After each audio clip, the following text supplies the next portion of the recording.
Le lait maternel, le plus ancien aliment naturel du monde, est un véritable chef-d'œuvre de l'évolution.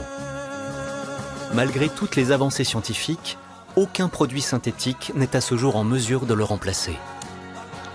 Un élixir indétrônable, dont les bienfaits vont même jusqu'à séduire de plus en plus d'adultes. Partout dans le monde, des chercheurs tentent de percer le mystère du lait humain. Le lait maternel est un merveilleux nectar qui bénéficie aujourd'hui d'un regain d'intérêt dans le milieu de la recherche. Pour les nouveau-nés prématurés, le lait humain peut s'avérer vital. En néonatologie, on l'utilise comme médicament. Lorsqu'une mère n'est pas en mesure d'allaiter son enfant, le lait d'une autre femme est la meilleure option. Depuis que je lui donne du lait maternel, elle digère beaucoup mieux. Elle a un bon transit maintenant. Le lait maternel est un marché très convoité. Nous recevons des demandes sans aucun lien avec l'alimentation infantile. Ce cocktail hautement protéiné favorise notamment le renforcement musculaire chez les adultes, si bien que certains bodybuilders l'ont déjà adopté. Mais qu'est-ce qui fait la force de ce breuvage d'exception? Et quel potentiel insoupçonné renferme-t-il encore? Le lait maternel contient une grande variété de molécules et nous ignorons sûrement l'existence et la fonction de bon nombre d'entre elles. Nous traitons les cellules tumorales malignes. Ce complexe très puissant a permis de tuer de telles cellules en 3 heures. Nous nous efforçons d'avancer le plus vite possible pour le bénéfice des patients.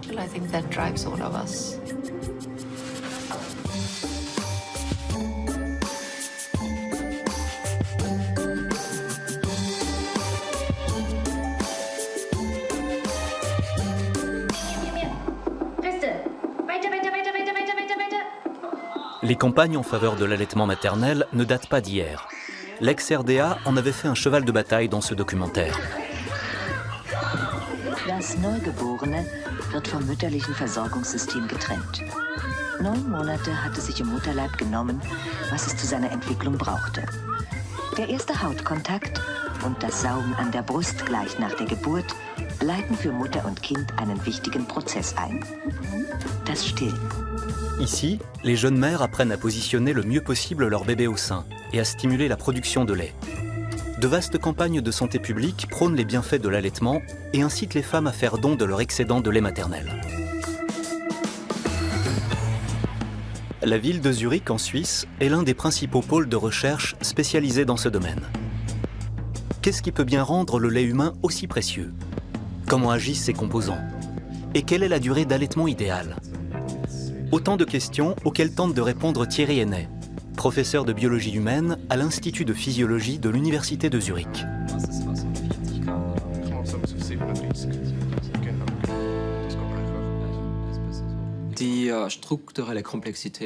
Le lait maternel est si complexe qu'à ce jour, ses composants n'ont pas encore été tous identifiés. Il n'en reste sûrement qu'un très petit nombre, mais qui assurent probablement une fonction essentielle. Les effets positifs de l'allaitement connus à ce jour sont multiples. Les bébés nés à terme et les nouveau-nés prématurés nourris au sein souffrent moins souvent de problèmes gastro-intestinaux. Le taux d'infection est moins élevé et le lait maternel favorise aussi leur développement intellectuel. Ils sont aussi moins sujets à l'asthme et autres troubles respiratoires. Dans ce laboratoire, on sépare les différents constituants du lait maternel pour mieux comprendre à quoi tient leur efficacité spécifique. La recherche actuelle s'intéresse aussi aux interactions entre les centaines, voire les milliers de composants déjà identifiés. Ici, on analyse certaines molécules glucidiques du lait maternel, qui jouent un rôle clé dans la composition bactérienne de l'intestin du nouveau-né.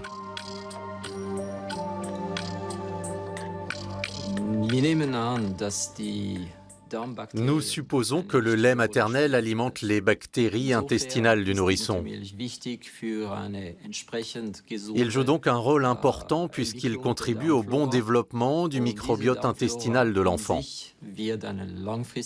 et le protège contre les maladies métaboliques et auto-immunes.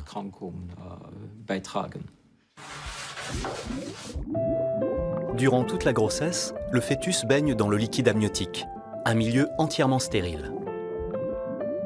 Mais l'enfant qui vient au monde par voie basse entre en contact avec une multitude de bactéries dans le canal pelvien de sa mère.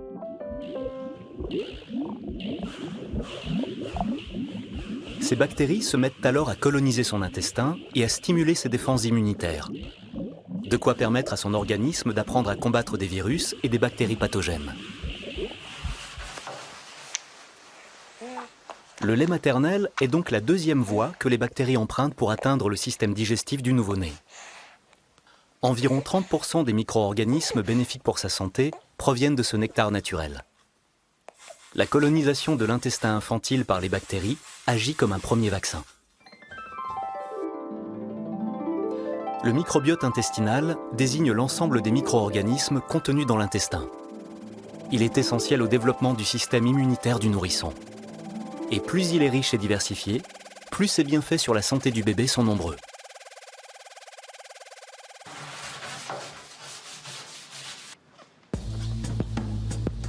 L'intestin d'un nouveau-né est un organe extrêmement fragile. Voilà pourquoi les services de néonatologie redoutent la fameuse entérocolite nécrosante, une nécrose de la muqueuse intestinale. Tania Restin, pédiatre à Zurich, a déjà été plusieurs fois confrontée à cette dangereuse pathologie.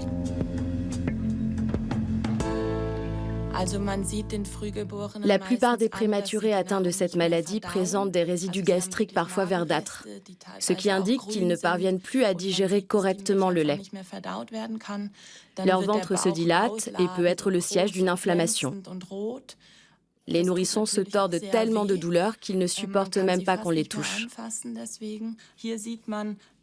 Nous avons ici à gauche l'examen radiographique d'un prématuré qui présente une répartition normale des gaz intestinaux. Sur l'image de droite, on peut voir l'abdomen dilaté d'un nourrisson parsemé de poches d'air, ce qui indique la présence d'air dans la paroi intestinale.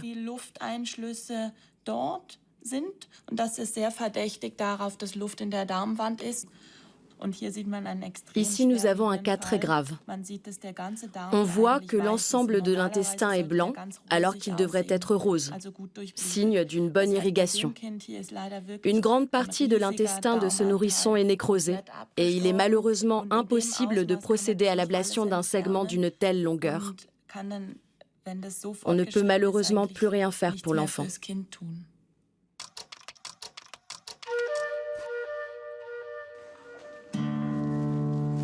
Au service de néonatologie du CHU de Leipzig, il n'y a plus eu de cas d'entérocolite nécrosante depuis de nombreuses années. Un succès probablement dû au lait maternel collecté au lactarium interne, dont les nouveau-nés prématurés bénéficient lorsque leur mère ne peut les allaiter. Ce précieux élixir a sauvé la vie de la petite Lucie in extremis. Le choc de l'accouchement prématuré a pratiquement bloqué la production de lait de la maman de Lucie. Bonjour. Vous m'avez l'air bien là, toutes les deux. Vous appréciez ce moment, n'est-ce pas? Corinna Gebauer, responsable du lactarium, vient prendre des nouvelles de Lucie. Elle n'a pas régurgité? Non. Et vous la nourrissez vous-même, Madame Scholz? Oui. Je crois qu'elle se sent plus rassurée avec vous. Pour le moment, Lucie est alimentée par sonde. Les premiers jours après sa naissance, elle n'ingérait que quelques gouttes de lait à chaque repas. Les quantités ont été progressivement augmentées et le bébé reçoit désormais une ration quotidienne de 32 ml de lait maternel, analysé et conditionné par le lactarium. Chez certaines femmes, la montée de lait tarde à se déclencher. La mère de Lucie espère qu'elle aura bientôt assez de lait pour nourrir sa fille. En attendant, elle bénéficie de dons d'autres mamans. Un privilège rare que seules quelques maternités sont en mesure d'offrir.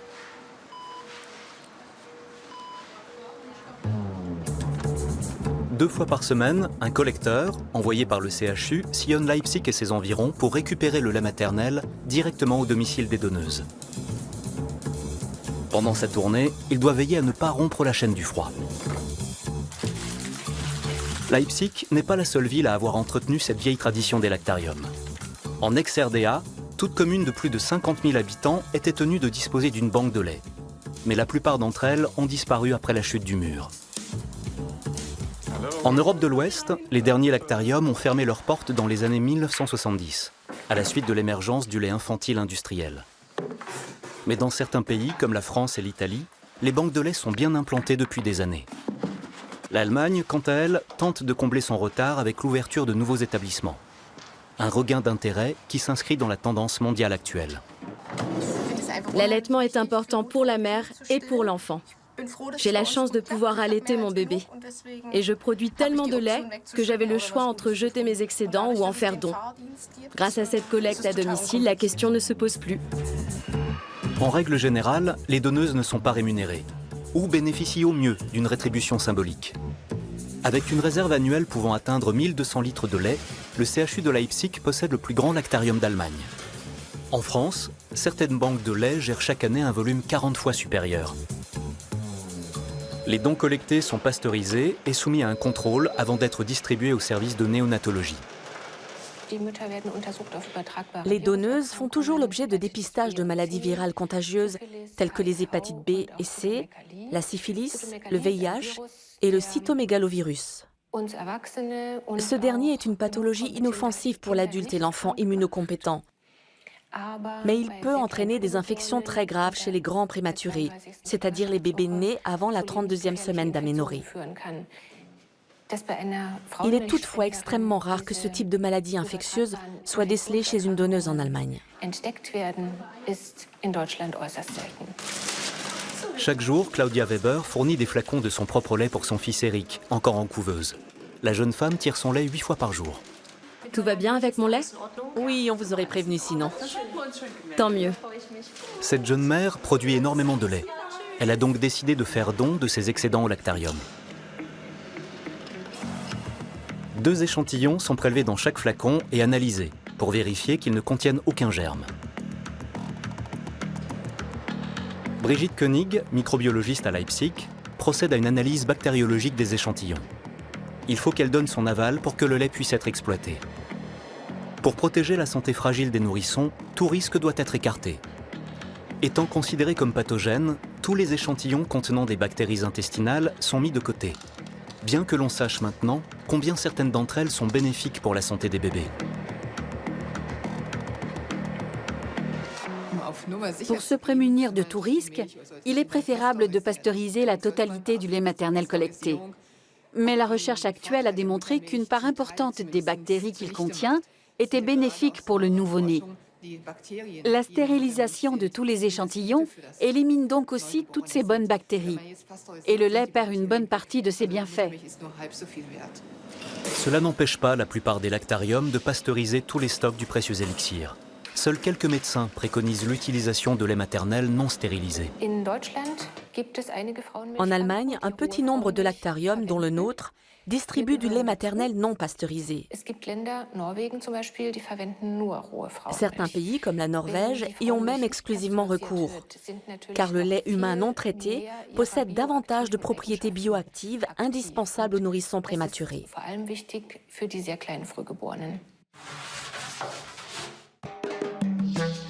La production de lait maternel se déroule en 3 étapes. Juste après la naissance du bébé, le corps de la mère se met à fabriquer le fameux colostrum, un liquide jaunâtre riche en nutriments.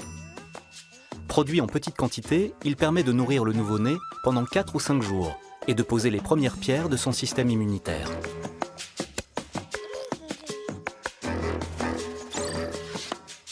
Vient ensuite le lait de transition, plus riche en glucides et en graisses pour subvenir aux besoins grandissants du nourrisson. Lorsque le bébé tète le sein de sa mère, il stimule la lactation. Celle-ci augmente de manière significative durant la 3e semaine de vie du bébé. Au cours de la 5e semaine, la mère produit un lait dit mature, dont le taux d'anticorps maternels diminue d'environ 90%.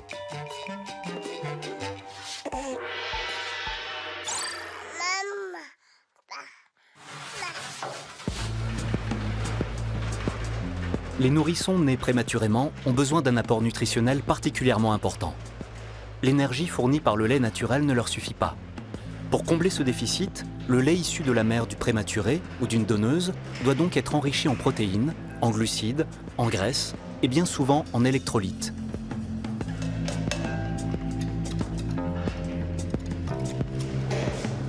Le personnel spécialisé, l'équipement en appareils de réfrigération et de pasteurisation, ainsi que les analyses, font du lactarium une entreprise particulièrement onéreuse. Autant de contraintes qui entravent l'ouverture de nouvelles banques de lait.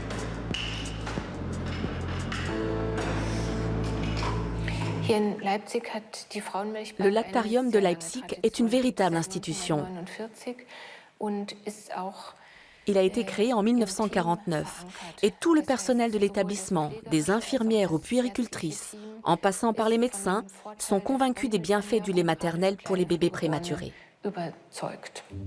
Avant la création des lactariums, on faisait appel à des nourrices chargées de donner le sein aux bébés dont les mères n'étaient pas en mesure d'allaiter. En 1904, la pouponnière de Dresde emploie ainsi 208 femmes, vêtues d'une tenue de travail adéquate. Les familles les plus aisées s'allouent les services d'une nourrice attitrée, qui contribue à leur confort bourgeois et fait figure de marqueur social. La plupart de ces femmes sont des mères célibataires issues de milieux défavorisés et contraintes d'allaiter pour échapper à la misère. Elles ont pris pour habitude de donner le sein aux nourrissons dans les parcs ou les guinguettes.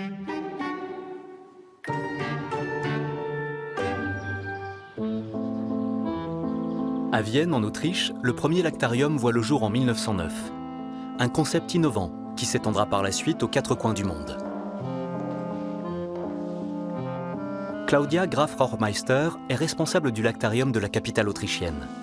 Cette néonatologue est convaincue de la nécessité des banques de lait. Ce lactarium a connu un véritable boom au début des années 1920 et a atteint son pic d'activité entre les années 1940 et 1950. Aussi incroyable que cela puisse paraître, on traitait ici jusqu'à 19 000 litres de lait maternel par an.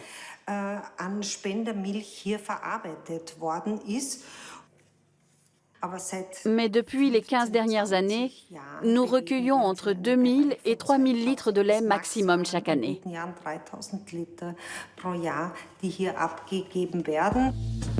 En Autriche aussi, les dons de lait maternel sont loin de couvrir la demande. Et pourtant, le plus vieux lactarium du monde reste à ce jour la seule et unique banque de lait autrichienne. L'établissement reçoit même des commandes de pays frontaliers, comme la République tchèque et la Slovaquie.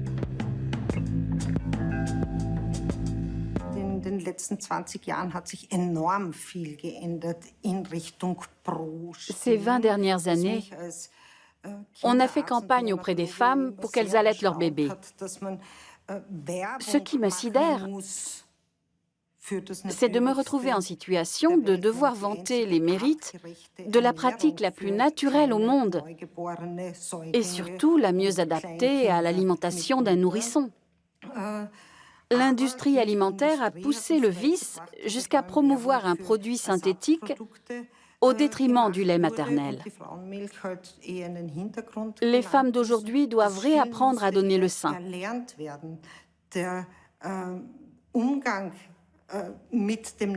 La plupart d'entre elles sont incapables d'allaiter de manière instinctive. Tout est devenu très compliqué.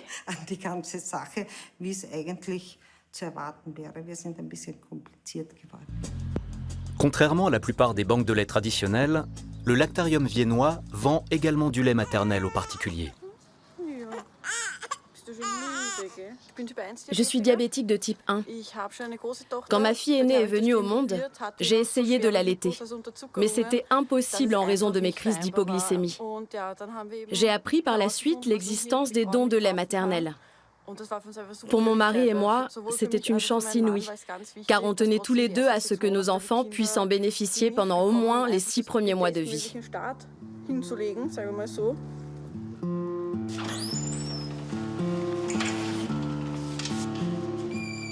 Lorsque les stocks s'amenuisent, le lactarium ne fournit du lait maternel aux particuliers qu'en cas d'urgence et sur ordonnance.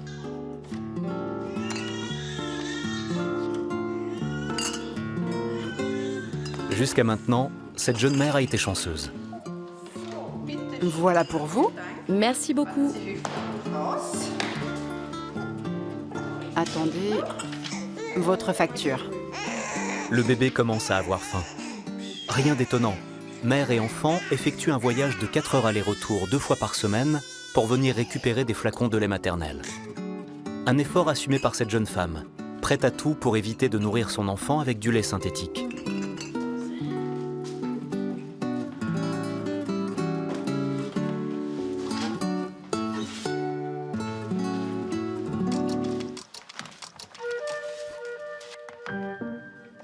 Les mères qui donnent le sein retirent elles-mêmes des bienfaits de cette pratique.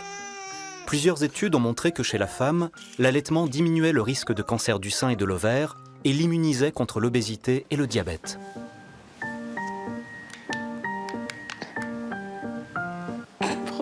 Santé.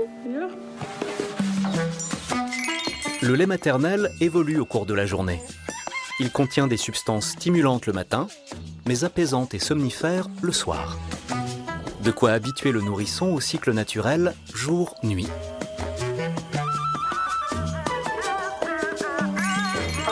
Le lait maternel s'adapte aussi au sexe de l'enfant.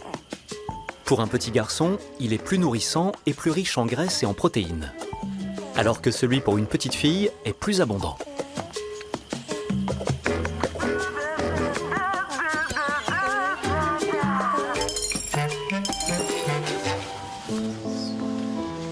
La plupart des nouveau-nés prématurés n'ont pas la force de téter le sein. Leurs mères doivent donc tirer leur lait plusieurs fois par jour pour les alimenter et stimuler la lactation. Bien que les jeunes mamans bénéficient ici de conseils en matière d'allaitement, il en coûte à bon nombre d'entre elles de tirer leur lait, surtout lorsqu'elles doivent se débrouiller seules à la maison. C'est en présence du bébé et avec le soutien d'une consultante en lactation que l'allaitement fonctionne le mieux.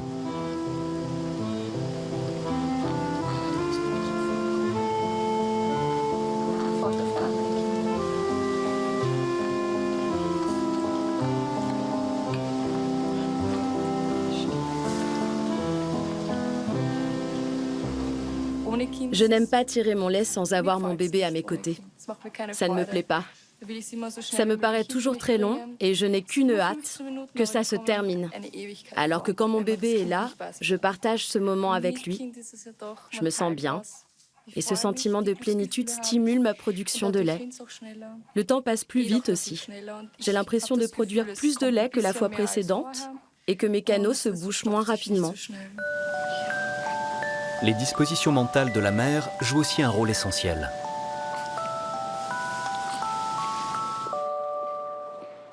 Nadia Hayden est néonatologue au CHU de Vienne. Elle est bien placée pour savoir que les mères de bébés prématurés ont toujours besoin d'être soutenues. À l'issue de plusieurs études comparatives sur l'alimentation au sein et au biberon, la spécialiste est convaincue des bienfaits du lait maternel sur le développement d'un nourrisson prématuré. Voilà pourquoi médecins et consultantes en lactation ne veulent pas en perdre une seule goutte.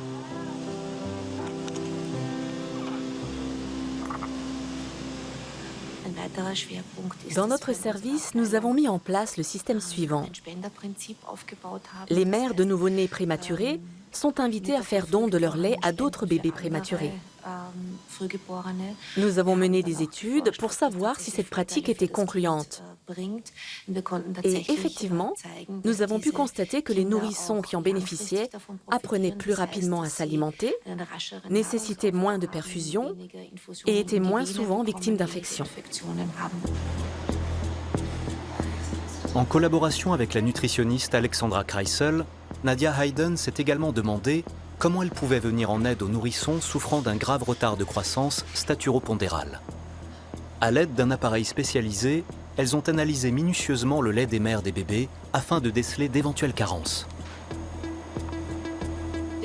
Sur la base de nos résultats, nous avons enrichi chaque flacon de lait maternel en protéines, en graisses ou en glucides.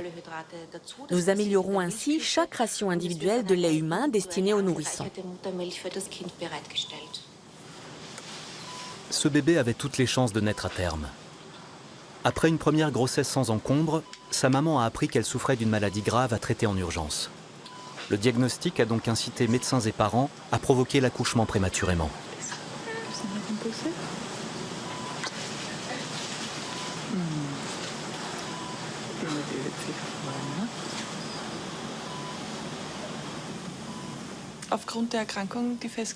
À cause de ma maladie, on m'a prescrit un traitement médicamenteux incompatible avec l'allaitement.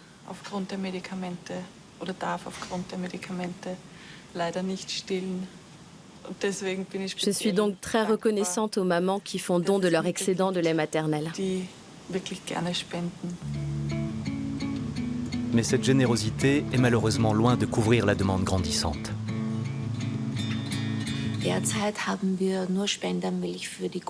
Nos stocks de lait actuels suffisent à peine à nourrir les grands prématurés.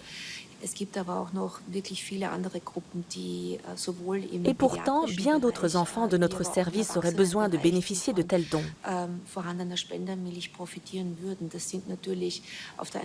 Je parle bien sûr des bébés nés juste avant terme, mais aussi des nouveau-nés atteints de maladies gastro-intestinales. Sans compter que l'on sait maintenant que le lait maternel peut aussi être bénéfique aux adultes, victimes de maladies gastro-intestinales telles que la rectocolite hémorragique et la maladie de Crohn. La production de lait maternel varie fortement d'une femme à l'autre. En moyenne, une jeune mère sécrète chaque jour 450 grammes de lait par sein. La quantité de lait que cette maman peut offrir dépasse toutefois largement les besoins quotidiens de son fils prématuré.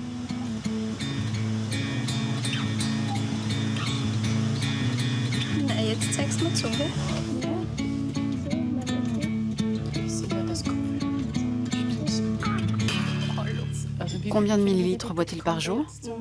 39 millilitres par repas. Ok, soit environ 320 millilitres par jour. Oui, c'est ça. Et le reste? Il reste donc au moins... 700 millilitres. Au moins, oui. C'est super. Ça signifie que vous pouvez nourrir 2 autres enfants. Ouah, tu entends ça? Une seule maman peut nourrir 3 enfants. Nous sommes ravis de faire don de ce lait. La nourriture, ça se partage. Et le partage, ça s'apprend.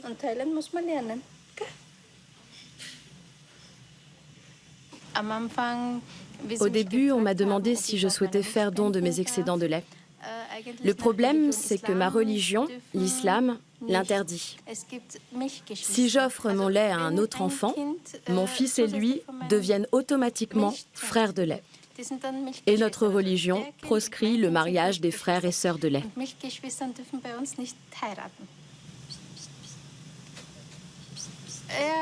J'en ai quand même parlé à mon mari qui trouvait dommage de gâcher tout ce lait. Après 2 ou 3 jours de réflexion, on a décidé qu'il valait mieux en faire don à d'autres enfants. La notion de frères et sœurs de lait existe dans plusieurs autres religions, comme le judaïsme, mais aussi chez les Coptes égyptiens.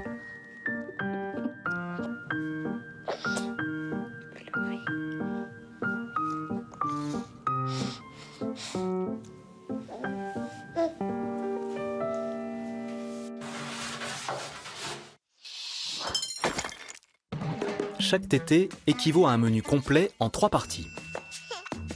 En début de tétée, le lait maternel très aqueux désaltère le bébé. En guise de plat principal, le lait s'enrichit progressivement en graisse. En fin de tétée, le dessert, extrêmement concentré en lipides, entraîne la satiété du nourrisson. Mais ce n'est pas tout. La zone climatique dans laquelle le bébé grandit conditionne la composition du lait. Dans les pays chauds, une mère produit ainsi davantage de lait désaltérant.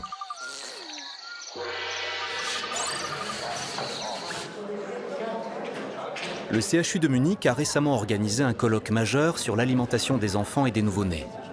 Lars Bode, nutritionniste de renommée internationale, a fait le déplacement depuis San Diego.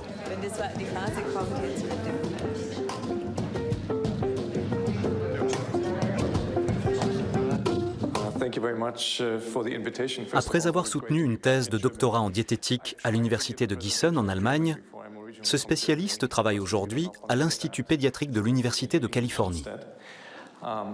Qui parmi vous a déjà entendu parler des oligosaccharides contenus dans le lait maternel? Pas grand monde, visiblement. Pourtant, ces glucides multiples complexes présents dans le lait maternel font l'objet d'importantes recherches à travers le monde depuis quelques années.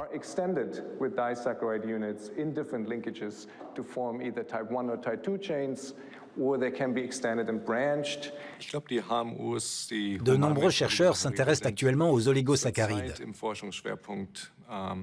Ce sont les troisièmes composants les plus importants du lait humain après les lipides et le lactose.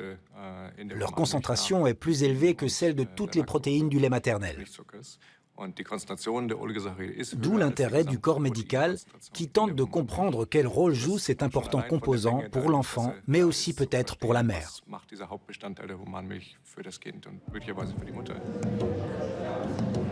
Lars Bode est sur le point de fonder un centre de recherche sur le lait maternel à San Diego. Un institut interdisciplinaire chargé d'analyser le précieux élixir sous toutes les coutures. Mais pourquoi les oligosaccharides intéressent-ils à ce point le chercheur allemand?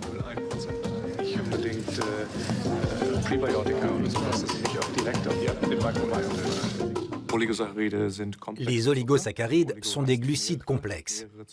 Oligo signifie plusieurs, c'est-à-dire que plusieurs types de glucides coexistent dans une même molécule. Nous cherchons à savoir comment une mère produit ces oligosaccharides et quels avantages ils présentent pour l'enfant allaité et éventuellement aussi pour la mère elle-même. Chaque mère possède son propre portfolio en matière de production de molécules glucidiques.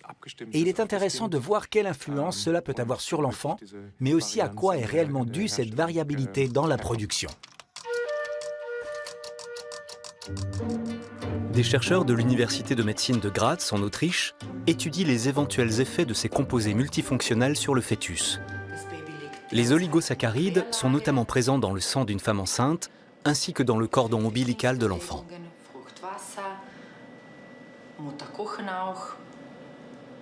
Vous vous portez à merveille. Voulez-vous voir la cuisse de votre bébé? Evelyn Jancher-Kren, une ancienne collègue de travail de Lars Bode, dirige cette étude. Regardez. On aperçoit le cordon ombilical. L'objectif de l'étude est avant tout de déterminer une valeur de référence correspondant à une combinaison d'oligosaccharides normale. Cette valeur permettrait notamment de prévenir certains risques au cours de la grossesse ou des problèmes de croissance chez le nourrisson. À terme, la scientifique espère mettre au jour un biomarqueur lui permettant d'en avoir le cœur net. Pour l'heure, la recherche sur le rôle prénatal des oligosaccharides du lait humain n'en est encore qu'à ses balbutiements. Notre étude vise à déterminer comment certains facteurs maternels, tels que le mode de vie, l'activité physique, l'alimentation ou encore le métabolisme de la femme, influent sur la formation d'oligosaccharides qui, comme leur nom l'indique, sont contenus dans le lait maternel en grande quantité. À notre grande surprise, nous avons découvert que les oligosaccharides étaient déjà présents avant la naissance du bébé. Nous nous attachons maintenant à étudier comment certains facteurs influencent leur formation. Evelyn Jancher-Kren n'exclut pas que les oligosaccharides soient aussi des vecteurs de risque, comme le surpoids ou le diabète. On va commencer par mesurer le nombril. Première mesure, 9,1. La scientifique est intriguée par le fait que le nouveau-né n'entre en contact avec les molécules glucidiques qu'au moment de sa première gorgée de lait maternel.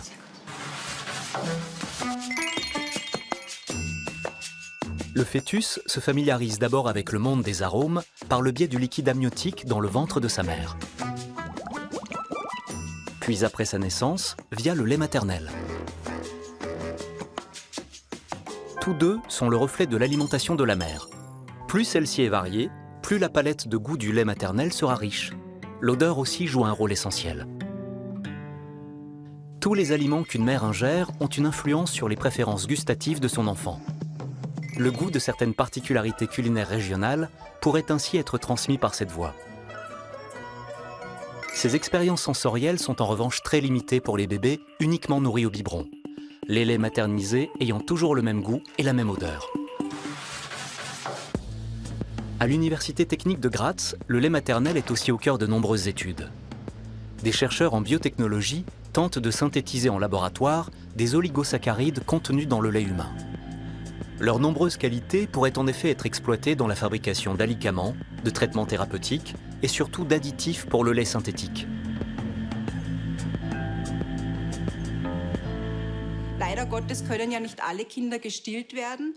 Malheureusement, tous les enfants ne peuvent pas être allaités. Comme le lait maternel présente des avantages énormes pour les nourrissons, il serait fantastique de pouvoir ajouter des oligosaccharides de lait humain dans les préparations pour bébés. Bernd Niedetzky dirige le groupe de travail. De nombreux ouvrages spécialisés et brevets, mais aussi l'industrie alimentaire, montrent que ces composants sont de plus en plus convoités. Notre groupe de travail s'intéresse depuis longtemps aux oligosaccharides. Ce sont des molécules de sucre que nous reproduisons à l'aide d'enzymes. La synthèse d'oligosaccharides en laboratoire est complexe et coûteuse, mais la forte demande laisse présager un marché lucratif à long terme. L'industrie alimentaire souhaite fabriquer des additifs alimentaires en reproduisant à l'identique certains des oligosaccharides du lait maternel, ou du moins leurs principaux composants. Seulement voilà, l'extraction de ces substances en quantités industrielles directement à partir du lait maternel s'avère impossible.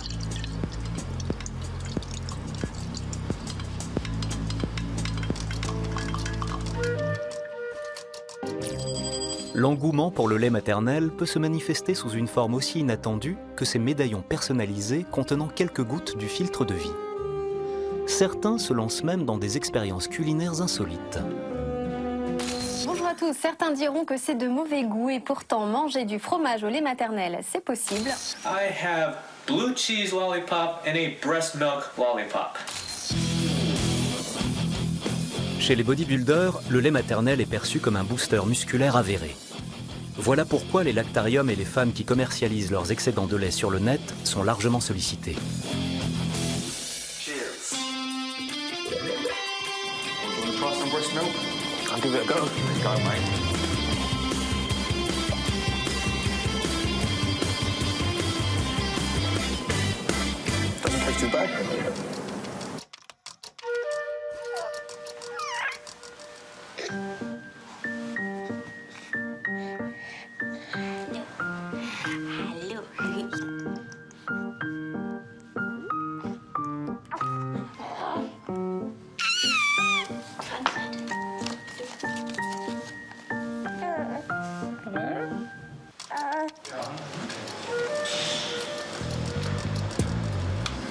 Ceux qui n'ont pas la possibilité d'accéder au lait maternel vérifié peuvent toujours se rabattre sur une variante non contrôlée proposée sur diverses plateformes en ligne. Les mères qui y écoulent leurs excédents de lait ne cherchent pas forcément à faire du profit. Certaines souhaitent avant tout venir en aide à d'autres mères. Daniel Klotz, médecin-chef et fondateur du Lactarium du service pédiatrique universitaire de Fribourg en Allemagne, s'est penché sur ce commerce d'un nouveau genre. Pour mener à bien son étude, il a analysé des échantillons de lait maternel commandés en ligne.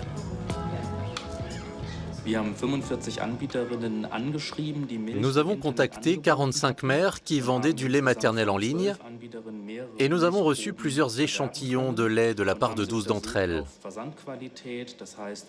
Nous avons contrôlé la température des échantillons lors de la livraison, la qualité de l'emballage ainsi que le prix demandé.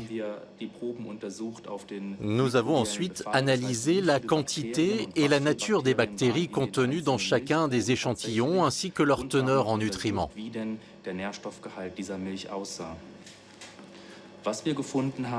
Nous avons ainsi décelé la présence d'une très grande variété de bonnes bactéries. Le lait en contient bien sûr un grand nombre, et c'est important car ces bactéries jouent un rôle essentiel dans la colonisation de l'intestin du nouveau-né.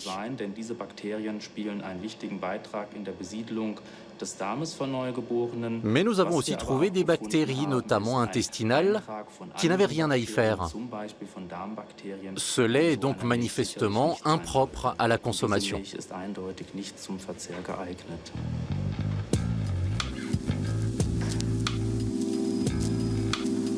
Aux États-Unis, le commerce en ligne de lait maternel est d'ores et déjà un bon filon, qui a pris des proportions bien plus importantes qu'en Europe.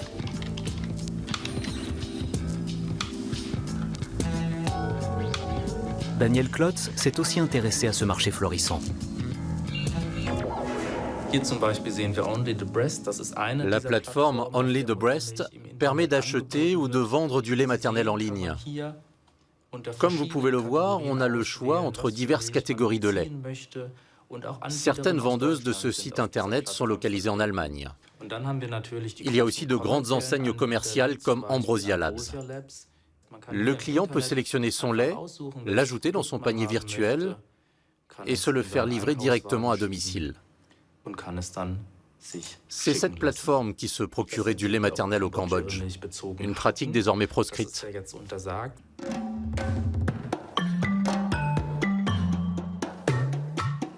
La décision des autorités cambodgiennes de mettre un terme à ce commerce a fait les gros titres de la presse internationale.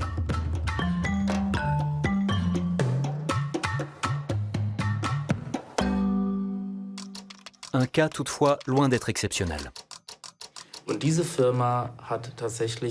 Cette autre entreprise achète les excédents de lait maternel de femmes noires à Détroit, aux États-Unis, une ville en pleine faillite, dont le taux de mortalité infantile est très élevé.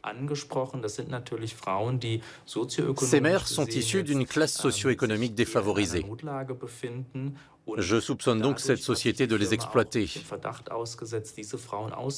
Depuis que ces pratiques commerciales ont été révélées, l'association Black Mother Breastfeeding a lancé une vaste campagne sur les réseaux sociaux pour rappeler que dans le passé, des femmes esclaves noires avaient été exploitées comme nourrices pour allaiter les enfants des propriétaires de plantations.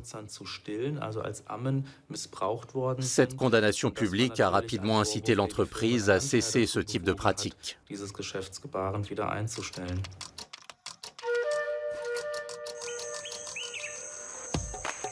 C'est justement dans les pays les plus pauvres que le lait maternisé a la meilleure réputation. Grâce à des campagnes publicitaires accrocheuses, ce produit passe auprès des femmes pour une préparation dont la composition est optimale. Certains pays prônent en revanche l'allaitement, comme le Ghana, où des dispensaires conseillent et informent les jeunes mères sur l'alimentation au sein. Nous créons des jingles et des chansons spéciales pour l'allaitement. Les bébés sont en meilleure santé, surtout pendant les 6 premiers mois de vie. Ils sont exclusivement nourris au sein et il y a nettement moins de problèmes.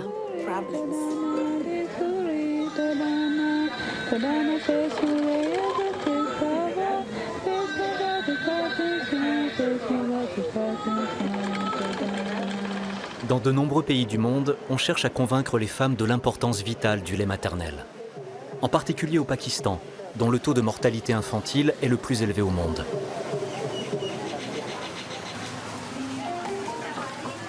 Au Bangladesh ou en Indonésie, des membres de l'UNICEF expliquent aux femmes que l'allaitement permet de prévenir des infections mortelles et autres maladies gastro-intestinales.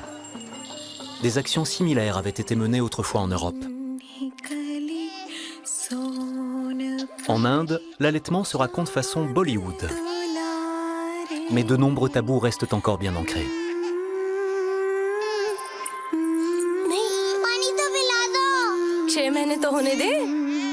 En Chine, le lait maternel est devenu un nectar en vogue pour privilégier. Des agences spécialisées vont jusqu'à proposer des services de nourrice destinés aux adultes. Ici, l'allaitement des bébés reste rare, et ce malgré le scandale du lait frelaté survenu par le passé.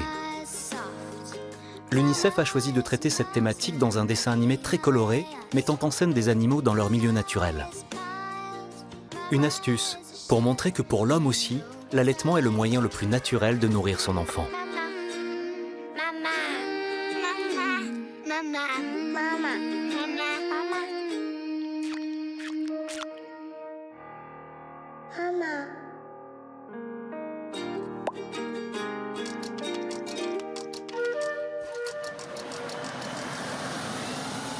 Lund, dans le sud de la Suède, compte 1/3 d'étudiants dans sa population.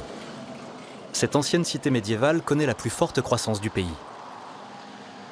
C'est ici qu'il y a environ 20 ans, une équipe de chercheurs avait fait une découverte sur le lait maternel, qui pourrait bien révolutionner le traitement de maladies cancéreuses.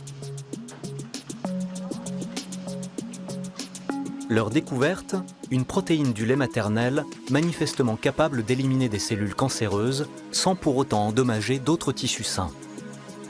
Des études cliniques vont maintenant être menées pour déterminer si cette substance baptisée Hamlet sera aussi prometteuse que lors des premiers essais menés en laboratoire.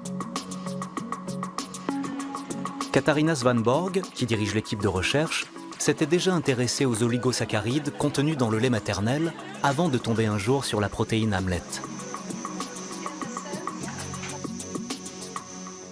Ce fut un moment inoubliable.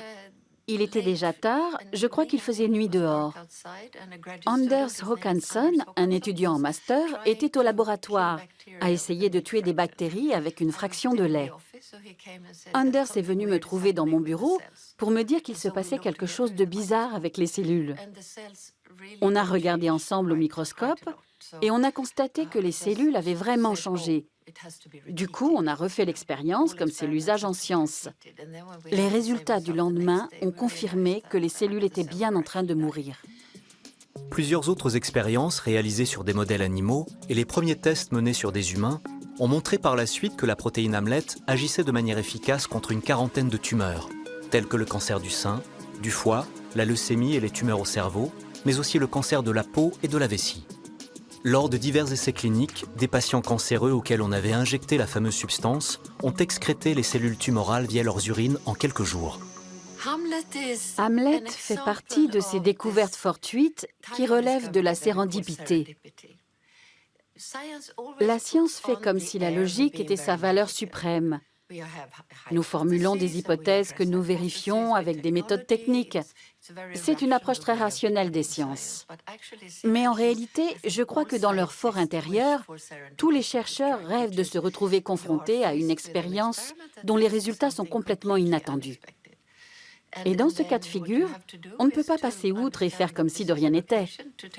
Il faut adapter ses recherches pour tenter de trouver une explication au caractère fortuit des résultats.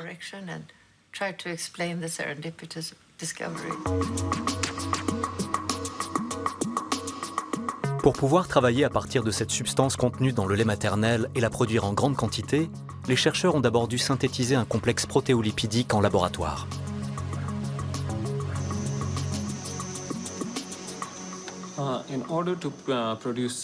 Pour créer Hamlet en laboratoire, nous purifions l'alpha-lactalbumine, qui est la protéine la plus enrichie dans le lait maternel humain. Nous la mélangeons ensuite avec un acide gras, l'acide oléique, qui est l'acide le plus enrichi dans le lait maternel humain.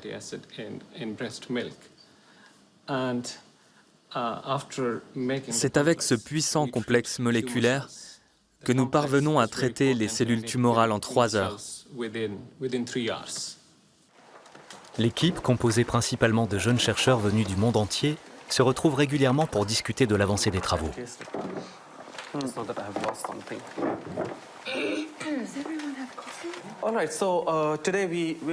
Aujourd'hui, nous allons parler d'une étude extraordinaire que nous avons menée sur un cancer de souris.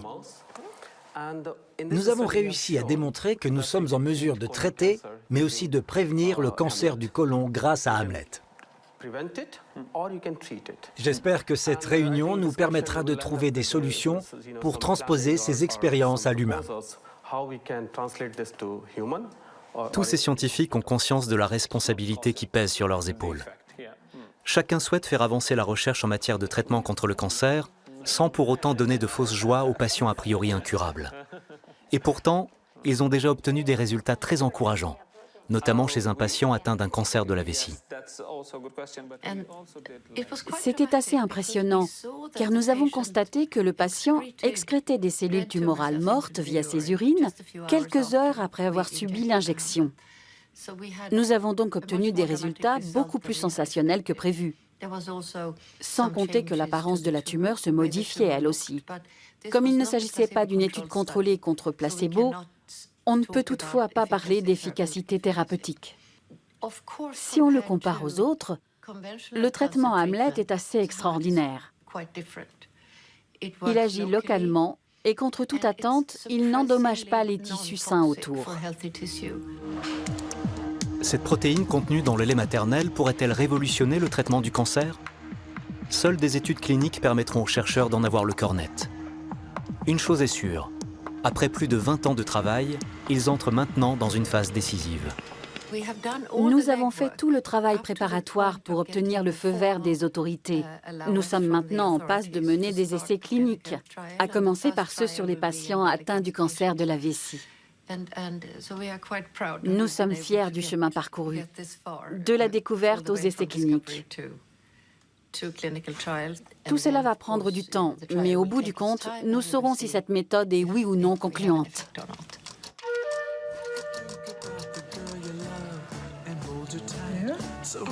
Les récentes découvertes sur les vertus thérapeutiques du lait maternel ont éveillé l'intérêt de nombreux chercheurs à travers le monde.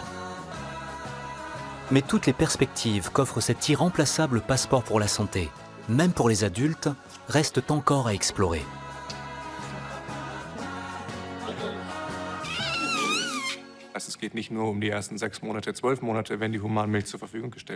Les effets bénéfiques du lait maternel vont bien au-delà des 6 ou 12 premiers mois de la vie d'un nourrisson.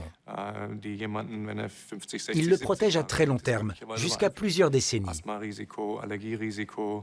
Les risques de développer de l'asthme, des allergies, une obésité ou un diabète se jouent dès les 6 premiers mois de son existence.